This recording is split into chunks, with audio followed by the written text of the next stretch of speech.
l'erreur, c'est plutôt la mauvaise habitude qu'on a, c'est de croire que c'est le mental qui est décisionnaire, de croire que vu que le mental est en train d'amener ces endroits, oui mais attends c'est faisable, c'est pas faisable, avec toutes les émotions bien évidemment de peur, de crainte, de doute, de oh là là, c'est pas très agréable, mais à ce moment-là on est coupé des émotions agréables qu'amène l'élan de vie et d'évolution de l'âme.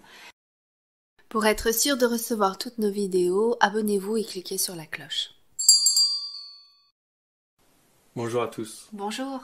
Nous voulons vous parler aujourd'hui de l'intuition et de l'importance de l'intuition, que ce soit dans le lien de flammes jumelles, que ce soit même dans la vie de tous les jours, dans la vie sociale, sociétale, qu'on est tous amenés et qu'on vit tous aujourd'hui.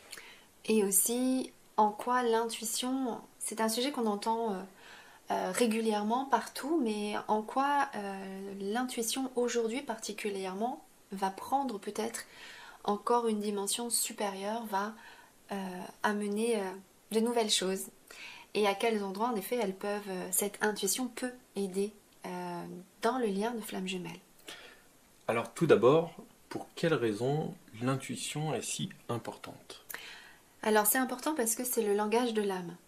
Tout du moins c'est un des langages. Et c'est un langage qui est de plus en plus prégnant, qui est de plus en plus présent et qui amène de plus en plus d'informations. De plus en plus de personnes s'ouvrent à ce qu'on appelle l'intuition, c'est-à-dire à écouter cette voix intérieure, à être dans un espace de silence qui va amener une information, qui va amener un ressenti peut-être corporel, qui va amener en tout cas quelque chose, un élan intérieur qui amène à vouloir le suivre. Et on arrive à en ressentir la distinction par rapport à peut-être quelque chose d'un peu plus mental, parce que on ressent en quelques instants qu'il y a quelque chose de vrai, qu'il y a quelque chose d'essentiel qui est là en train de se présenter. Et cet essentiel va devenir de plus en plus important à écouter. Et cela signifie aussi que le langage de l'âme, donc l'âme elle-même, est en train de prendre le pas sur d'autres instances, comme j'étais en train de le dire, telles que le mental ou l'ego par exemple.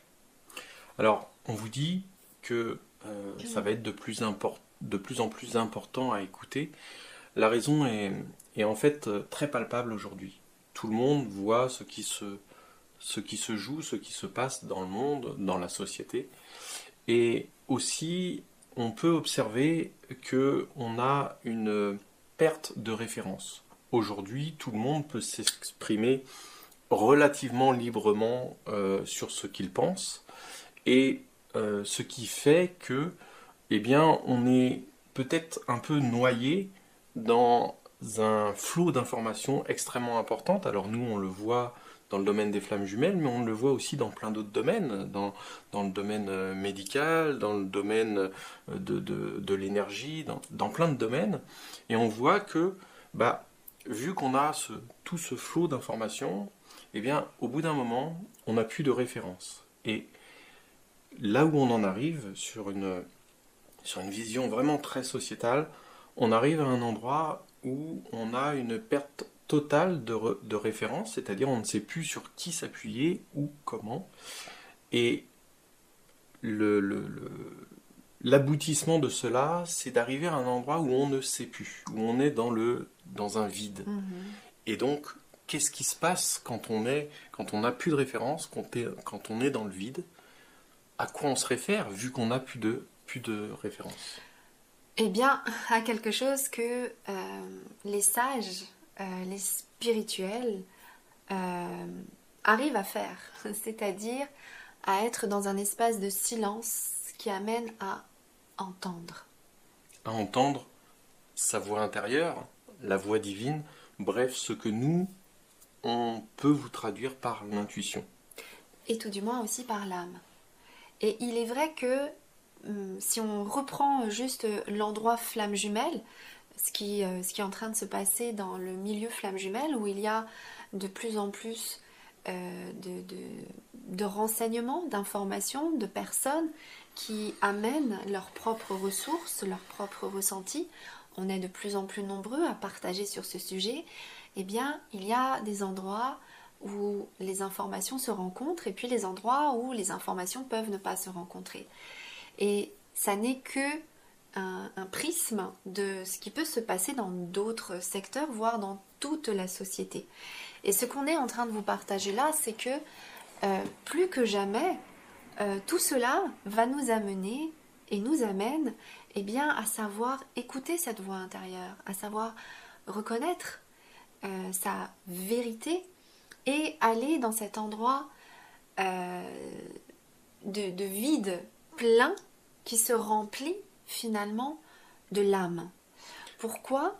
Parce que c'est le mental qui lui est rempli de toutes les informations qu'il a. On va glaner ici et là, donc peut-être que vous en prenez quelques-unes chez nous, peut-être quelques-unes ailleurs, et ça dans toutes les sphères de votre environnement. Mais ça vous permet, comme le dit Elisabeth, d'alimenter en fait ce que l'âme essaye de vous apporter. Exactement. Et s'il y a bien quelque chose que le lien de flamme jumelle peut nous faire comprendre en tout cas, c'est qu'on est de plus en plus connecté à son âme. Si vous êtes en lien de flamme jumelle, si vous vous reconnaissez dans cet amour-là, c'est que vous êtes, ou tout du moins vous avez la possibilité de vous connecter à votre âme. Et c'est un petit peu l'invitation déjà de ce parcours. C'est vraiment que l'âme s'incarne. C'est-à-dire que ça passe d'un espace d'être connecté à elle, déjà, à un endroit où on lui permet d'être de plus en plus incarné et de pouvoir quelque part même prendre la main sur peut-être d'autres instances comme le mental, tel que l'ego. Et nous, tout du moins, c'est ce qu'on peut observer, c'est que on arrive vraiment à un moment où cette intuition, ce qu'on va nommer intuition, devient extrêmement importante, que ce soit comme on vient de vous le dire, dans la vie réelle, dans la vie sociétale, ça va peut-être même devenir quelque chose d'extrêmement important, et également dans votre vie intérieure, dans votre parcours flamme jumelle. Alors du coup,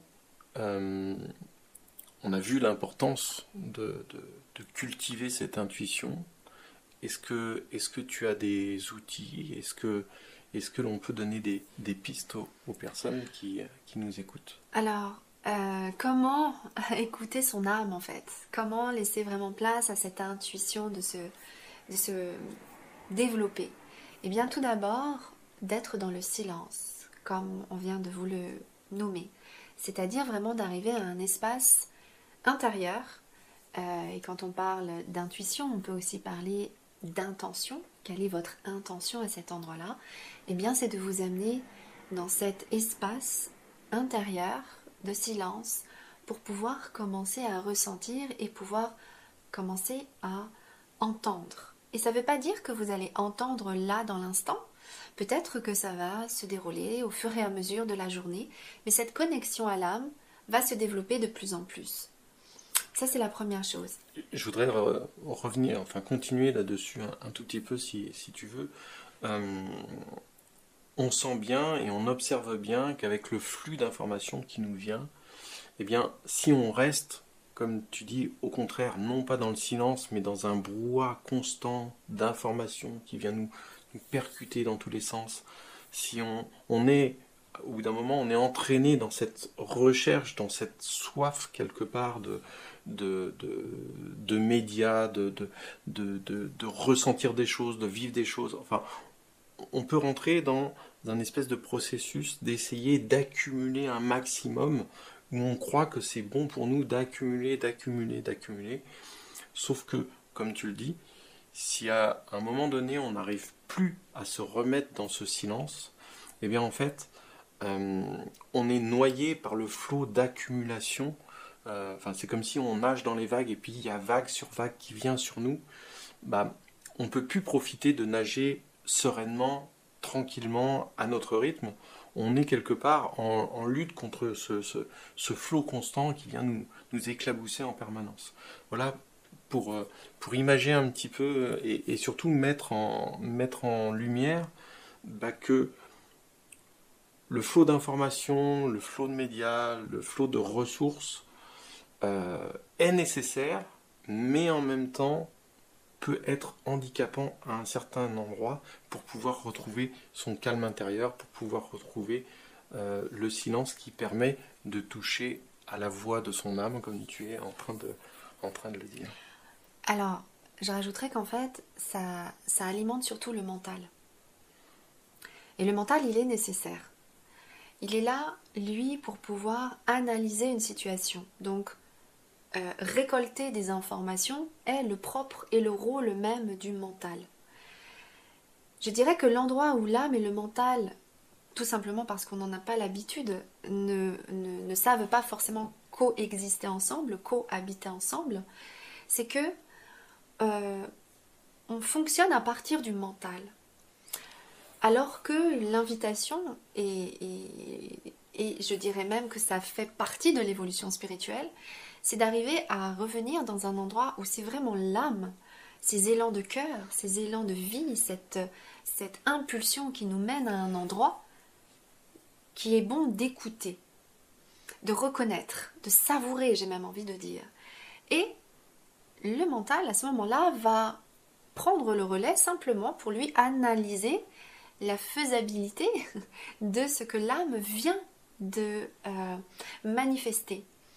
Et il ne va que analyser, il ne va que permettre, au regard des informations qu'il reçoit, savoir si, et c'est même pas savoir, c'est juste apporter la faisabilité de cet élan de l'âme. Et c'est en cela que c'est important de comprendre que le mental, lui, entre ce mouvement qu'il a de récupérer des informations, donc lui, il est très très très nourri en ce moment. On est dans une ère d'information. Donc lui, il est beaucoup beaucoup beaucoup nourri, beaucoup beaucoup sollicité. Et du coup, il croit que c'est lui le maître, le décideur. Là où, eh bien, je dirais que c'est une décision commune quelque part. Et il vient juste dire, voilà, ça c'est faisable comme ça, pas comme ci, pas comme ci, pas comme ça, nanani, nanana. Et si on revenait un petit peu à l'âme, si on revenait un petit peu dans cet élan de cœur, où en gros, si votre cœur vous dit, tiens, j'ai envie d'aller à l'autre bout du monde, bah, votre mental va vous dire, oui, d'accord, sauf que là, tu as tel argent sur ton compte bancaire, tu as telle situation, tu as telle personne, tu as telle responsabilité, tu peux le faire comme ci, tu peux le faire comme ça. Ok, mais j'ai envie de le faire. Donc, ça ne veut pas dire qu'il ne faut pas le faire. Ça veut juste dire, ok, je prends en compte toutes ces informations-là. Et si mon cœur, mon âme me mène à cet endroit-là, eh bien pourquoi est-ce que je n'écouterai pas cet endroit-là? Et en prenant aussi en compte ce que le mental m'a apporté. Ce que j'entends, c'est l'idée d'accepter, d'entendre ce que veut son âme, même si ça n'est pas forcément en accord avec son mental, en accord avec son environnement. C'est comme si l'âme est l'impulsion, enfin le sens le sens de la vie, ou en tout cas de son mouvement vers la vie et vers l'évolution. Vers l'évolution, tu viens de le dire. Vers l'évolution et vers la vie, absolument. Et puis, il y a la réalité 3D mentale qui vient là mettre des désaccords, parce que ça met aussi des accords à certains endroits. Mais où ce que j'entends, c'est l'importance de reconnaître, d'accepter, reconnaître pleinement le message de son âme, l'amour de son âme. Eh bien, là déjà, on le sent d'ailleurs en le disant que ça pose les choses. Oui, c'est peut-être pas faisable tout de suite. Oui, il y a peut-être des choses à faire, mais j'ai une direction, j'ai une impulsion de vie. En tout cas, et ça me parle dans le lien flamme jumelle. Bah oui, bien sûr. Et je dirais que quelque part, c'est pas l'erreur, c'est plutôt la mauvaise habitude qu'on a, c'est de croire que c'est le mental qui est décisionnaire, de croire que vu que le mental est en train d'amener ces endroits, oui mais attends c'est faisable, c'est pas faisable, avec toutes les émotions bien évidemment de peur, de crainte, de doute, de oh là là, c'est pas très agréable, mais à ce moment-là on est coupé des émotions agréables qu'amène l'élan de vie et d'évolution de l'âme. Mais toujours est-il que ces émotions-là, on a plutôt tendance à considérer, oula, s'il y a de la peur, ça veut donc dire qu'il y a du danger, ça veut donc dire que ça n'est pas faisable. Alors, c'est ça cet endroit d'habitude, c'est que on écoute ces émotions-là, on écoute ces perceptions-là du mental, et on décroche de l'endroit où l'âme, elle, est en train d'exprimer autre chose. Et les deux ne sont pas incompatibles, au contraire. Et c'est là où le mental, où le mental crée à ce qu'on ne soit plus bien finalement, on n'est plus dans la direction de son âme, on n'est plus dans l'écoute de son âme, ce qui amène véritablement un moment de trouble. Alors quand ce moment de trouble peut être en cohérence à ce moment de vide que l'on évoquait tout à l'heure, eh bien, on voit là toute l'importance d'arriver à être en totale capacité de revenir sur le chemin de son âme et de ne plus être perdu ou de ne pas être perdu dans ces moments de vide. Et comme je le disais au début de la vidéo, on est à l'aube d'un grand moment de vide, d'un grand moment où on aura une perte de repère totale. Alors, en France, on est encore assez pionnier de ça, on est un petit peu en avance quelque part par rapport au reste du monde, mais arrivé à un moment donné, le monde entier se retrouvera dans cette perte de repère totale. D'où l'importance de vraiment arriver à cultiver le retour au chemin de son âme et à l'écoute de son soi profond. Et d'une invitation aussi qui est au tumulte de tout ça, qui commence déjà quelque part. Tout du moins, si vous êtes dans un parcours de flamme jumelle, vous avez certainement, et vous êtes certainement en train de rencontrer ces endroits un petit peu de doute, de peur, et la difficulté est de savoir et d'avoir confiance dans l'écoute de votre âme. Mais l'invitation, ça va être un endroit que, au lieu que ce soit le mental qui prenne les décisions, que ce soit l'âme qui prenne les décisions. L'âme, en ayant écouté le mental, oui, d'accord, mais toujours est-il que de passer de la prise de décision plus au niveau du cœur, plus au niveau de l'âme.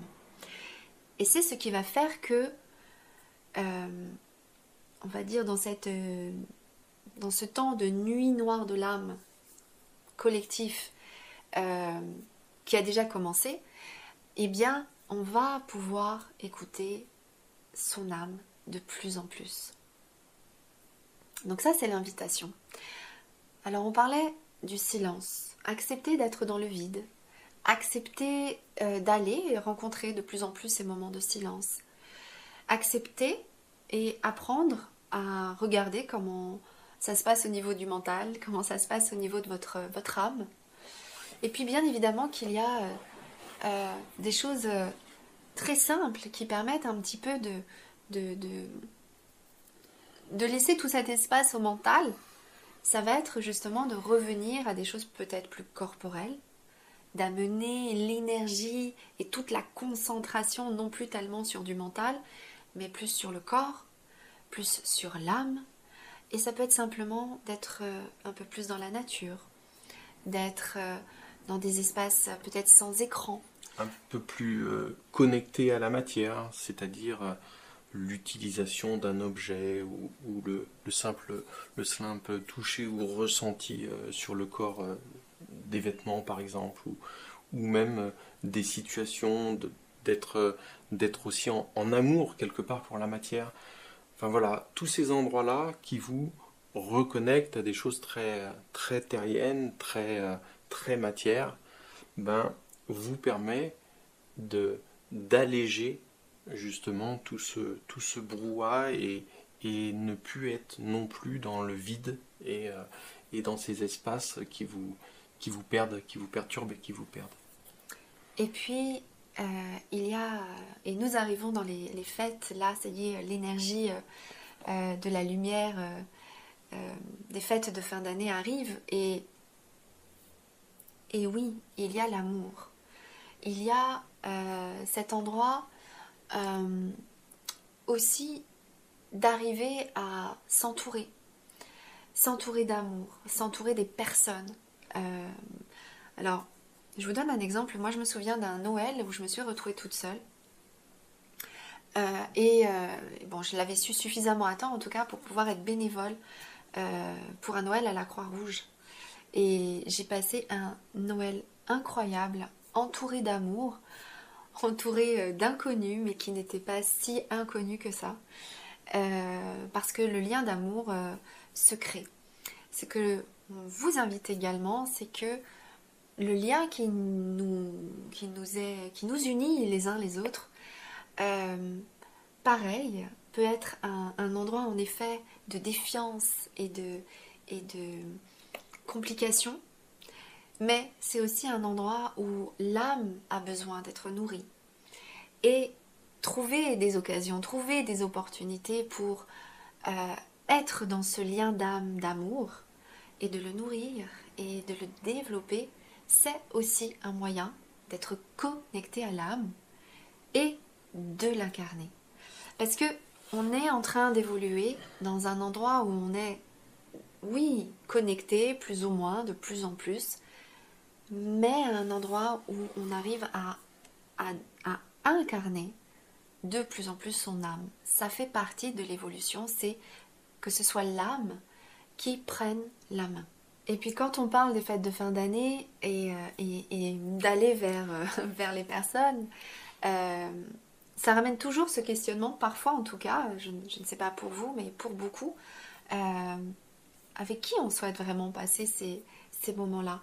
Ah oui, ce que tu veux dire, c'est que on va être exposé à la famille, et des fois il y a des tensions dans les familles, il y a des points de désaccord parfois très importants, voire même il y a des blessures qui peuvent avoir été... Et du coup, oui, où est la part d'intuition, où est-ce qu'on peut se laisser porter à savoir ce qui est juste dans le fait d'être en contact comme ça avec parfois soit des situations effectivement agréables, mais aussi malheureusement des moments qui peuvent être assez denses, assez lourds. Et déjà dense et lourd du simple fait de se sentir obligé d'eux. Et de devoir perpétuer peut-être des rituels auxquels on n'a plus tellement envie de participer ou peut-être auxquels on ne se sent plus tellement aligné. Eh bien, je dirais que c'est aussi une belle invitation à simplement écouter votre intuition. Déjà, la reconnaître. Reconnaître votre envie, d'accord.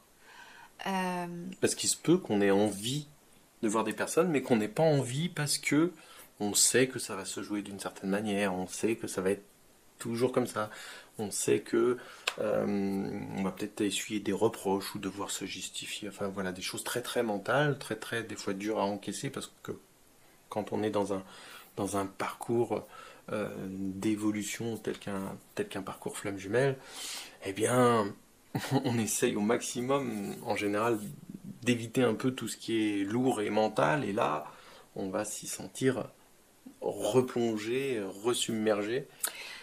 Oui, et c'est là une invitation en effet d'écouter votre intuition. Je dirais qu'il y a un endroit où c'est important de... On entend souvent quand on est dans un processus spirituel que c'est important en effet de s'écouter et que si on n'a pas envie d'aller dans les repas de Noël et ce genre de choses, que c'est important de s'écouter et qu'on est obligé de rien. Alors, on est obligé de rien, c'est vrai.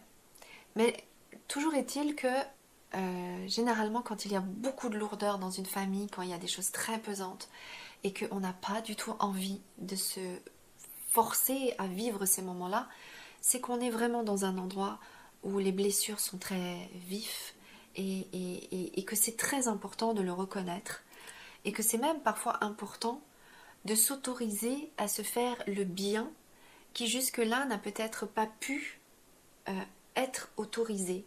Et ça peut passer par, oui, ne pas forcément aller dans des repas ou dans des lieux, tout du moins, qu'on n'a pas forcément envie. Mais ça peut aussi permettre, en allant quand même quelque part à la confrontation de ces blessures, donc aller dans ces rencontres-là, et bien au final, y aller en ayant la possibilité justement de voir les endroits de blessure. Les siens, ceux des autres, mais j'ai envie de dire surtout les siens, et de voir ce qui nous touche, ce que ça nous renvoie, ce que ça vient dire chez nous, peut-être là où on va avoir à s'améliorer. C'est pour ça qu'on vous dit qu'en fait, ce choix-là, il n'y a pas de bon et de mauvais choix, de j'y vais, c'est mieux que je n'y vais pas. C'est vraiment là où se situe l'intuition. C'est-à-dire qu'en fait, dans les deux solutions, il y a de l'intérêt quelque part. Et c'est à vous, votre intuition, votre voix intérieure, qui doit vous mener au bon endroit, ce qui est juste pour vous à ce moment-là, et pour les autres, bien évidemment. Et c'est donc très délicat dans ces moments-là de se sentir obligé. Noël est pour beaucoup une fête qui finalement devient plus une obligation sans sens, aussi bien au niveau de la famille qu'au niveau de la société, de s'obliger à participer à un rituel qui peut-être n'est plus du tout aligné à l'endroit en tout cas où là dans cet instant vous êtes en train de voir et peut-être de rencontrer votre blessure et de le traverser. Il est vrai. Mais au regard de l'exemple que je donnais tout à l'heure, il existe plein de possibilités d'honorer la lumière et de vous donner tout cet amour qu'il est tout à fait possible de vivre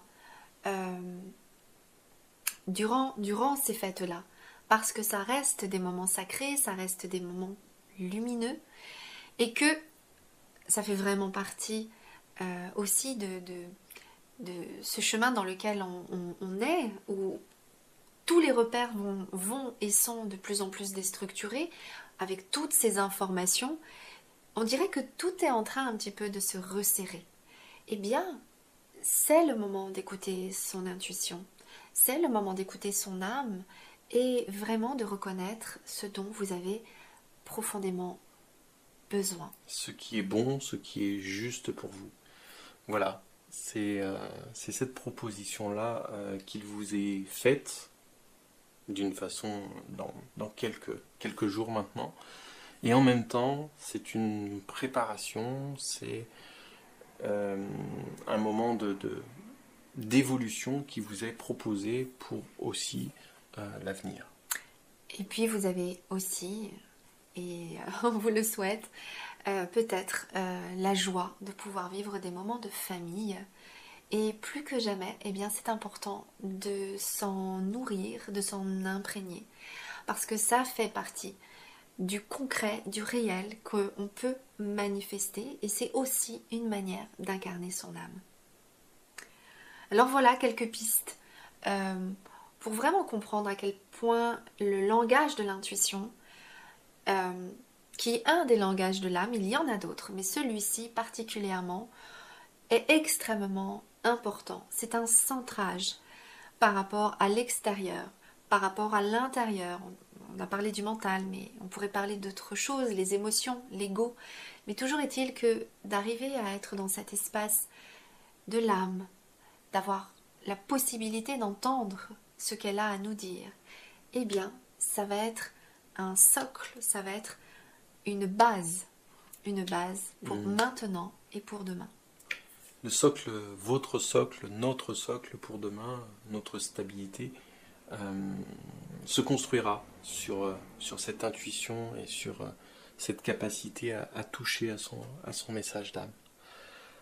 Reste à vous souhaiter justement de très belles fêtes.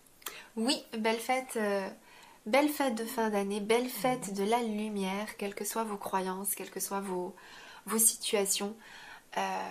Voilà. Et fêtons aussi cette nouvelle année qui s'annonce et Exactement, beau cette passage. évolution permanente qui nous est offerte. Et quoi qu'il arrive, de toujours penser à allumer la lumière. On vous embrasse, on vous dit à très bientôt.